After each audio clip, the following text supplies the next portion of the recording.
Você já se perguntou qual tipo de calçado você deve utilizar para a prática de musculação? Se você quer uma resposta para isso, roda o VT.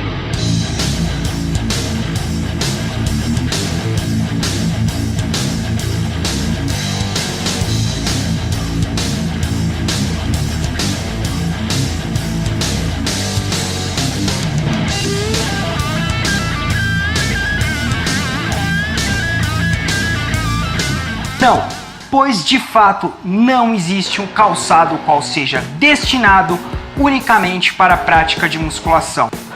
Tá preconceito, viu? Acredito que muitas vezes um calçado de musculação adequado para tal prática não tenha sido desenvolvido porque as pessoas não veem a musculação como um esporte, mas sim como uma forma de obter resultados, quando na verdade deveriam considerar isso de outra forma. Mas, de uma forma ou de outra, sabemos que não existe um calçado que seja destinado para a prática de musculação. Sendo assim, temos que criar algumas adaptações.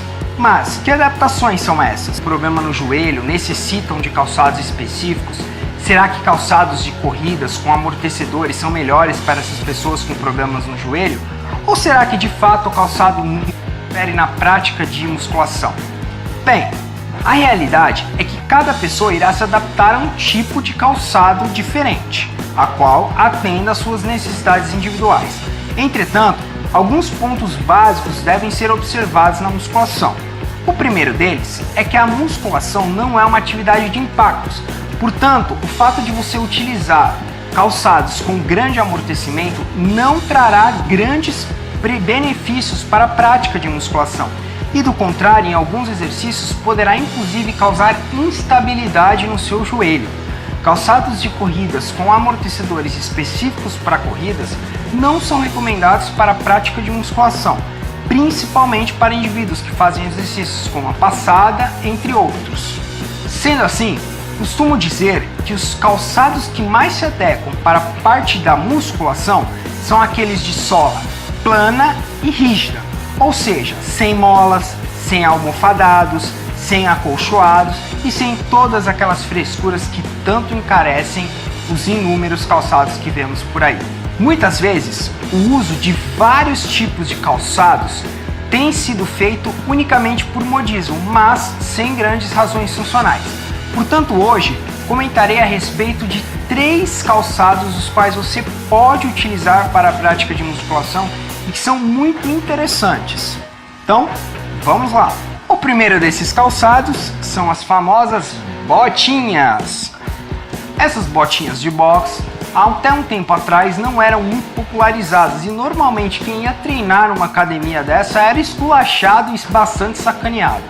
Na verdade, essas botinhas foram muito utilizadas nos anos 80, nos anos 70 e até mesmo nos anos 90 por grandes bodybuilders. Porém, aqui na América do Sul isso não foi grandemente difundido, coisa essa que está sendo feita agora.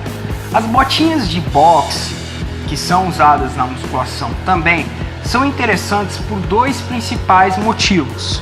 O primeiro dos motivos é que elas possuem uma sola plana e totalmente rígida, a qual não gerará instabilidade nos seus membros inferiores. Um segundo ponto vantajoso no uso dessas botinhas é que elas possuem um cano alto, ou seja, cano esse que prevenirá que você venha a torcer o seu tornozelo. Sendo assim, elas são essenciais no seu treinamento de perna e se você nunca testou, vale a pena testar. Um segundo tipo de calçado muito interessante e que grande parte das pessoas vem usando também são os tênis de basquete. Tênis de basquete atualmente estão com grandes tecnologias de amortecimento, coisa essa que algumas marcas e alguns tênis mais antigos não têm. Sendo assim, você deve preferencialmente escolher os tênis os quais tenham pouco ou nenhum amortecedor e que a sola seja sempre plana e rígida. Assim como as botas, muitos tênis de basquete possuem o cano alto, o que previne que você torça o seu tornozelo por algum tipo de instabilidade, especialmente se você for um indivíduo pesado. Tanto no caso das botas quanto no caso dos tênis de basquete, você encontra nas versões femininas. Portanto, se você é mulher, certamente também vale a pena investir. Afinal, a sua saúde e a sua estabilidade são extremamente importantes na prática da musculação. Um terceiro tipo de calçado que é muito pouco conhecido no Brasil são os calçados Full Motion, ou o famoso Vibram Five Fingers. Em uma certa época, a Adidas fabricou também calçados com essa finalidade, os quais chamavam de Adi Pure Zone, e eles eram mais destinados para a prática de exercícios em sala. Na verdade, o Vibram Five Fingers é um tênis usado para atletas de montanhismo ou para as pessoas que gostam de ter o pé livre em sensações de natureza. Eles têm uma extrema resistência e ao mesmo tempo eles calçam muito bem os pés, deixando como se você estivesse descalço.